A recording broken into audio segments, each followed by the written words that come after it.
Hello friends, welcome back to our channel. Now we are going to discuss about a TET previous year question paper which is held on 3rd Jan of 2026 of shift 2 paper that we are going to discuss. Now let us get into the question part. First question is that arrange this 2 to the power of 3 whole cube and 3 square whole square 5 to the power of 1 whole square and 4 cube in ascending order. Ascending order అంటే ఏంటి, మనము అవరోహణ క్రమం అంటే చిన్న నుంచి పెద్దగా రాయాలి. సో ఫస్ట్ వీటి సొల్యూషన్ కనుక్కోవాలంటే, వీటి వాల్యూ కనుక్కోవాలంటే 2 to the power of 3 whole cube అనే వాల్యూ కనుక్కోవాలంటే ఫస్ట్ మనం ఏం చేయాలి అంటే, మనకు ఒక ఇంపార్టెంట్ ప్రాపర్టీ తెలిసి ఉండాలి. ఏంటది? a to the power of m and whole to the power of n can be written as a to the power of m into n. ఈ ఫార్ములాని యూజ్ చేస్తూ 2 cube whole cube can be written as 2 to the power of 3 into 3, that is 2 to the power of 9. 2 to the power of 9 value we know it as 512. In the same manner, if you take a second number, that is 3 square whole square, 3 square whole square can be written as 3 to the power of 2 into 2, that is 3 to the power of 4, whose value of is 81. And 5 to the power of 1 whole to the power of 2 can be written as 5 to the power of 1 into 2, that is 5 to the power of 2, that is 25. And next one is what? 4 cube. 4 cube value is 4 into 4 into 4, that is of 64. ఇందులో చిన్నది ascending order కాబట్టి చిన్నది ఏంటి? 5 to the power of 1 and whole to the power of 2. ఓకేనా? Second list one ఏంటి? 64, that is of 4 cube. Third list one 81, that is 3 square whole square, and last one is 2 cube whole cube. ఇది మనకు కావాల్సిన ascending order. So if you observe the answer option, you can go with the second one is the correct one in this case. Okay, now let us see the next question. The probability of drawing a card with a king face or queen face or black card from the standard deck of 52 cards. ఓకేనా? So 52 cards లోంచి ఒక card తీసినట్లయితే అది king face కానీ queen face కానీ are black card కానీ అయ్యే chances ఎంత అంటున్నారు. అంటే దీనికి ఏమేమి ఫేవరబుల్ అవుట్కమ్స్ ఉంటాయి? అన్ని కింగ్ ఫేసెస్, అన్ని క్వీన్ ఫేసెస్, అన్ని బ్లాక్ కార్డ్స్. సో ఫస్ట్ మనకి డెక్ ఆఫ్ కార్డ్స్ లో మొత్తం ఎన్ని కార్డ్స్ ఉంటాయి? 52 కార్డ్స్ ఉంటాయి. దీంట్లో కలర్ వైజ్ రెండు ఈక్వల్ పార్ట్స్ గా డివైడ్ చేస్తున్నాను. 52ను రెండు ఈక్వల్ పార్ట్స్ గా చేస్తే ఒక్కొక్కటి 26 కార్డ్స్ ఉంటాయి. సో కలర్ ఏంటి? ఫస్ట్ రెడ్ కలర్, తర్వాత బ్లాక్ కలర్. మళ్ళీ ఈ రెడ్ కలర్ 26 కార్డ్స్ ని మళ్ళీ ఒక్కొక్క దాన్ని రెండు సూట్స్ గా డివైడ్ చేస్తున్నాను, రెండు ఈక్వల్ పార్ట్స్ గా డివైడ్ చేస్తున్నాను. 26 ని రెండు ఈక్వల్ పార్ట్స్ చేస్తే ఒక్కొక్కటి 13 అంటారు. ఈ 13 కార్డ్స్ ఉండేదాన్ని ఒక సూట్ అంటారు. సో రెడ్ కలర్ లో ఏమేమి సూట్స్ ఉంటాయి? హార్ట్, డైమండ్ సూట్స్ ఉంటాయి. హార్ట్ 13 ఉంటాయి, డైమండ్స్ 13 ఉంటాయి. అలాగే బ్లాక్ ని రెండు ఈక్వల్ పార్ట్స్ గా చేస్తున్నాను, రెండు సూట్స్ అన్నట్టు. ఒకటి క్లబ్, ఓకేనా, ఇంకోటి స్పేడ్. ఓకేనా? క్లబ్స్ 13 ఉంటాయి, స్పేడ్స్ 13 ఉంటాయి. ఒక్కొక్క సూట్ లో ఒక కింగ్ ఫేస్ ఉంటది, ఒక క్వీన్ ఫేస్ ఉంటది, ఒక జాకీ ఉంటుంది. ఓకేనా? King, queen, jack, king, queen, jack, king, queen, jack. మొత్తం ఎన్ని కింగ్లు ఉన్నాయి ఇక్కడ? మనకి మొత్తం 4 కింగ్లు ఉన్నాయి. ఓకేనా? కింగ్స్ ఎన్ని? 4 కింగ్లు. So Kings is 4. ఎన్ని క్వీన్స్ ఉన్నాయి? మళ్ళీ 4 క్వీన్స్ ఉన్నాయి. ఓకేనా? సో మన కింగ్ కానీ క్వీన్ కానీ బ్లాక్ కానీ, ఓకేనా, కింగ్ క్వీన్ వచ్చేసినాయి. బ్లాక్ కార్డ్స్ ఎన్ని ఉన్నాయి? 26. ఇక్కడ 26 తీసుకోవడానికి లేదు. ఎందుకు? ఈ బ్లాక్ లో మనము 2 కింగ్లు 2 క్వీన్లు ఆల్రెడీ కన్సిడర్ చేసినాం, అంటే 4 కార్డ్స్ ఆల్రెడీ కన్సిడర్ చేసినాం కాబట్టి మిగతా ఎన్ని? 26 నుంచి 4 సబ్ట్రాక్ట్ చేస్తే 22. ఈ 22 మాత్రమే మనం కన్సిడర్ చేయాలి. ఇవి మాత్రమే మనకు ఫేవరబుల్ అవుట్కమ్. మొత్తం ఎన్ని ఫేవరబుల్ అవుట్కమ్స్ ఉంటాయి? 22 + 4 + 4, that means 30 favourable outcomes. So మనకు రిక్వైర్డ్ ప్రాబబిలిటీ ఏమవుతుంది? Number of favourable outcomes 30 by total possible outcomes is 52. దీన్ని సింప్లిఫై చేస్తే 215 ఓకే, 226 15/26 అనేది మనకు కావాల్సిన probability. That is the fourth option is the correct one. Now let us see the next question. If a set P has a n elements, the number of subset of this set P. ఓకేనా? So ఇది set థియరీలోంచి వచ్చింది. ఓకేనా? దీనికి సంబంధించిన direct formula ఉంది. If set A having n elements in it, okay, if a set A having n elements in it, then number of subset of set A is equal to 2 to the power of n of A. అలాగే ఇక్కడ set P అన్నాడు కాబట్టి set పికి ఎన్ని elements, ఎన్ని subsets ఉంటాయంటే 2 to the power of n of p. n of p అంటే number of elements. Set పిలో ఎన్ని elements ఉన్నాయి అన్నాడు వాడు? ఎన్ని ఎలిమెంట్స్ ఉన్నాయి అంటారు కాబట్టి సో మనకి రిక్వైర్డ్ ఆన్సర్ ఏమవుతుంది 2 to the power of n. That is of third option is the correct one in this case. Okay, now let us see the next question. There are two pairs of twin prime numbers in the three prime numbers. The square the product of those three. మూడు ప్రధాన సంఖ్యలలో రెండు జతల కవల ప్రధాన సంఖ్యలు ఉన్నాయి. అయినా ఆ మూడిటి యొక్క లబ్ధం యొక్క స్క్వేర్ అడుగుతున్నారు, లబ్ధం యొక్క వర్గము అడుగుతున్నారు. అంటే మూడు ప్రధాన సంఖ్యలు తీసుకోవాలి మనము X, why, Z.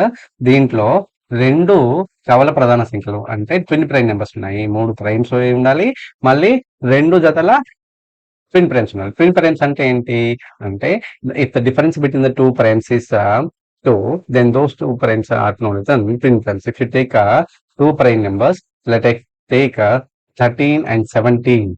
These are prime numbers, but the difference between them is 4. So these are not twin prime numbers.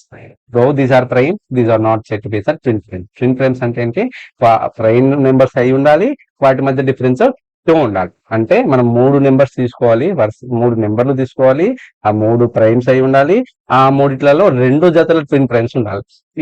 ఇన్ని కండిషన్స్ సాటిస్ఫై చేసే మూడు ప్రైమ్ నెంబర్స్ ఏవైతే ఉన్నాయంటే అవి ఒకే ఒక ట్రిప్లెట్ అవుతుంది. అది 3, 5, 7. ఇది ఒక్క ట్రిప్లెట్ మాత్రమే ఈ రెండు కండిషన్ సాటిస్ఫై చేస్తుంది. ఎందుకంటే ఈ 3, 5, 7 ఆర్ ప్రైమ్ నెంబర్స్, మళ్ళీ 3 and 5 are twin prime because whose difference is 2. ఇక్కడ వీటి మధ్య డిఫరెన్స్ కూడా 2 కాబట్టి ఇవి కూడా ట్విన్ ప్రైమ్స్ అవుతాయి. కాబట్టి ఇది మూడు ప్రైమ్ నెంబర్లోనే దీంట్లో రెండు జతల ట్విన్ ప్రైమ్స్ ఉన్నాయి కాబట్టి ఈ కండిషన్ ని సాటిస్ఫై చేస్తుంది. మనం ఇప్పుడు ఏం కనుక్కోవాలి, ఈ మూడు నెంబర్స్ యొక్క ప్రోడక్ట్ యొక్క వర్గం.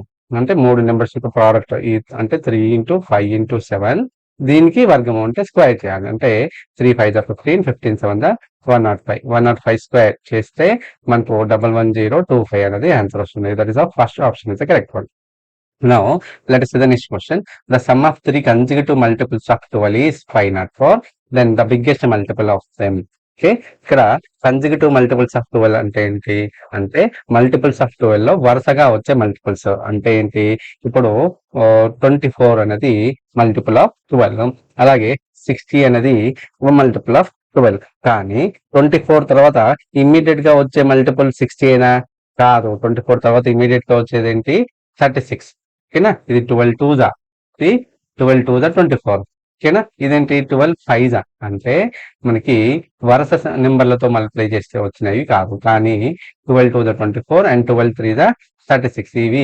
ఇవి రెండు కన్సిక్యూటివ్ మల్టిపుల్స్ ఆఫ్ 12 అని అంటారు. ఓకేనా, సో సార్ ఇవి ఎందుకు ఇచ్చినాడు, వీటి మధ్య ప్రాపర్టీ ఏంటి, వీటి మధ్య రిలేషన్ ఏంటి అంటే ఒక మల్టిపుల్ తెలిస్తే నెక్స్ట్ మల్టిపుల్ ఎలా వస్తుంది, దానికి 12 యాడ్ చేయడం. మీ 24 కి 12 యాడ్ చేస్తే నెక్స్ట్ మల్టిపుల్ వస్తుంది. నెక్స్ట్ 36 తర్వాత నెక్స్ట్ మల్టిపుల్ ఆఫ్ 12 ఎలా వస్తుంది, 36 కి 12 యాడ్ చేయడం. ఓకేనా, యాడ్ చేస్తే మనకు 48 అనేది నెక్స్ట్ మల్టిపుల్ వస్తుంది. అంటే the difference between the two consecutive multiples is always 12. అంటే let us suppose that three consecutive multiples of 12 are x minus 12 and x and x plus 12. As per the question, sum of these three multiples is 504. So here plus 12 minus 12 get cancelled. We get it as an x plus x, x plus x plus x. That is 3 times of x. That gives you 504. From this, x is equal to 504 by 3. Okay, 3 1 the 3, 3 1 the 3, 2 left, 3 6 18, 2 left, 3 8. So x is equal to what, 168. కానీ మనకు అనుకోవాల్సిందంటే దీంట్లో the biggest among this. Okay, biggest among this అంటే దీంట్లో పెద్దది ఏది, ఈ మూడులో X minus 12 X and X plus 12 లో పెద్దది ఏది అంటే ఎక్స్ ప్లస్ 12. కాబట్టి 168 కి 12 యాడ్ చేస్తే మనకు 180 వస్తుంది. ఇదే పెద్దది, అదే మనకు కావాల్సిన answer. Third one is the correct answer. Now let us see the next question. If x is equals to minus 2 and y is equal to 2 to the power of x, then the value of y is what? మనకు x value ఎంత ఇచ్చినాడు, -2 అయినప్పుడు y is equal to 2 to the power of x అయినప్పుడు మనం y value కనుక్కోవాలి. దీనికోసం మనము ఒక ఇంపార్టెంట్ ఫార్ములా యూజ్ చేస్తున్నాము. ఏంటది, if a to the power of minus n can be written as 1 by a whole to the power of n. Okay, ఈ ఫార్ములాని use చేస్తూ ఇక్కడ ఎక్స్ ప్లేస్ లో నేను -2 సబ్స్టిట్యూట్ చేస్తే y is equal to 2 to the power of -2, then y is equal to 1 by 2 to the power of 2. That is 1 square by 2 square. 1 square అంటే ఎంత, 1 by 4. మనకు y value ఎంత వచ్చింది 1/4. That is a fourth option is the correct answer. Okay, now let's see the next question. A train travels an average speed of 25 kilometers per hour second. Then it covers a distance from A to B in 4 hours. The distance between A and B. ఇక్కడ ఏ train అనేది ఏ నుంచి బికి travel చేయడానికి ఎన్ని గంటల time పట్టిందంట 4 hours time పట్టిందంట. So వీటి మధ్య distance అడుగుతున్నారు. దీనికోసం మనకి ఏమి ఇచ్చినాడు, speed of the train given ఏదన్నా 25 meters per seconds. ఈ స్పీడ్ ని నేను కిలోమీటర్స్ పర్ అవర్స్ లోకి కన్వర్ట్ చేయాలి అంటే ఎప్పుడైతే స్పీడ్ మీటర్స్ పర్ సెకండ్స్ నుంచి కిలోమీటర్స్ పర్ అవర్స్ లోకి మార్చాలంటే ఆ స్పీడ్ ని 18/5 తో మల్టిప్లై చేస్తే సరిపోతుంది. సో అప్పుడు మనకు కిలోమీటర్స్ పర్ అవర్స్ వస్తుంది. 5 on the 5, 5 5 సో స్పీడ్ ఎంత వస్తుంది మనకి, speed of train is equals to 5 into 18, that is 90 kilometers per hour. ఓకేనా, మనకు స్పీడ్ వచ్చింది, టైం ఎంత ఇచ్చినాడు 4 hours ఇచ్చినాడు. ఇంకా అనుకోవాల్సింది distance is equal to speed into time అనే కాన్సెప్ట్ తో స్పీడ్ 90, టైమ్ 4, 94 360 kilometers. అంటే మనకు 4 hours లో ఎంత డిస్టెన్స్ ట్రావెల్ చేస్తుంది, 360 kilometers. అంటే distance between A to B is what, 360 kilometers. So that is of second option is the correct one. Okay, now let us see the next question. If theta is equal to 45 degrees, then sec theta into cot theta minus cosec theta into tan theta, that we are asked to find out. Okay, మనకు theta value ఎంత ఇచ్చినాడు 45 degrees ఇచ్చినప్పుడు sec theta అంటే sec 45 degrees అవుతుంది. మనకు sec 45 degrees value √2 అని తెలుసు. అలాగే cot theta అంటే cot 45 degrees అవుతుంది, దీని వాల్యూ 1. అలాగే సెకండ్ టర్మ్ లో ఫస్ట్ ఏంటి cosec theta. Okay, cosec theta అంటే cosec 45 degrees, cosec 45 degrees value √2 and tan 45 degrees value 1. So ఈ వీటిని ఇందులో సబ్స్టిట్యూట్ చేస్తే, వీటి వాల్యూస్ ని సబ్స్టిట్యూట్ చేస్తే sec theta అంటే √2 into 1 minus √2 into 1, that means √2 minus √2, that gives you 0 is the answer. So first option is the correct one for this question. Okay, now let's see the next question. The base of a parallelogram is 3 times of its height. If the area of is 243 square centimeters, then its height is. Okay, ఒక parallelogram లో base అనేది దాని height కి 3 times ఉంటుందంట. ఓకేనా, ఇది height అయితే ఇది బేస్ అవుతుంది. ఓకేనా, ఈ హైట్ మనం ఎక్స్ మీటర్స్ అనుకున్నట్లయితే, ఎక్స్ సెంటీమీటర్స్ అనుకున్నట్లయితే బేస్ ఏమవుతుంది 3 times of ఎక్స్ వస్తుంది. So let height is equal to x centimetres, then base is equals to what 3 times of height కాబట్టి 3x సెంటీమీటర్స్. మనకి ఏమి ఇచ్చినాడు, ఏరియా ఇచ్చినాడు, area is equals to 243 square centimetres. So area parallelogram formula మనకు తెలుసు, అదేంటి base into corresponding height, that is equals to 243. Base అంటే మనం ఎంత తీసుకున్నాము 3x, హైట్ ఎంత తీసుకున్నాము x, that gives you 243. From this 3x square is equals to 243, and this x square is equals to 243 by 3. 3 1 3, 381. So x square is equals to 81. From this x is equals to square root of 81, that is equals to 9. మనకి x value 9 వచ్చింది. మనకి అనుకోవాల్సింది ఏంటి, height కనుక్కోవాలి. కాబట్టి height అంటే మనం xA అనుకున్నాం కాబట్టి height is equals to 9 centimeters. So second option is the correct one. Now let us see the last problem in this video. The 30th term of an arithmetic progression is 90 and the difference between the 20th and 19th term is 5.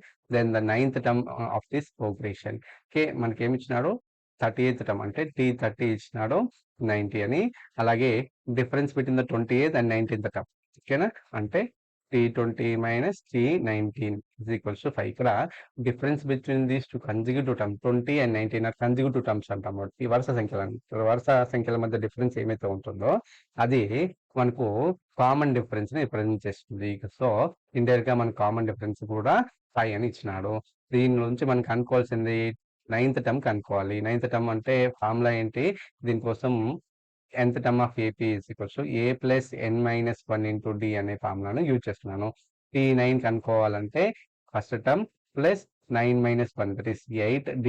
ఇక్కడ మనకి D తెలుసు కానీ A తెలియదు కాబట్టి A తెలుసుకోవడానికి, ఏ value కనుక్కోవడానికి నేను ఈ T30 వాల్యూను యూజ్ చేస్తున్నాను. T30 అంటే as per the nth term of AP, T30 can be written as A plus 29D is equals to 90. So A plus 29 into T is what 5, that is equals to 90. దీంట్లోంచి a plus 29 into 5 that is equals to we get it as 145 145 that gives you 90 దీంట్లోంచి ఏ రావాలంటే ఈ fast 145 not forward చేస్తే minus అవుతుంది so A is equals to 90 minus 145 A is equals to minus 55 okay so మనకి T9 కనుక్కోవాలి కాబట్టి దీంట్లో ఏ value minus 55 and 8 into common difference is 5 so minus 55 plus 40 that gives you minus 15 so ninth term of this arithmetic progression is minus 15 that is the third option is the correct one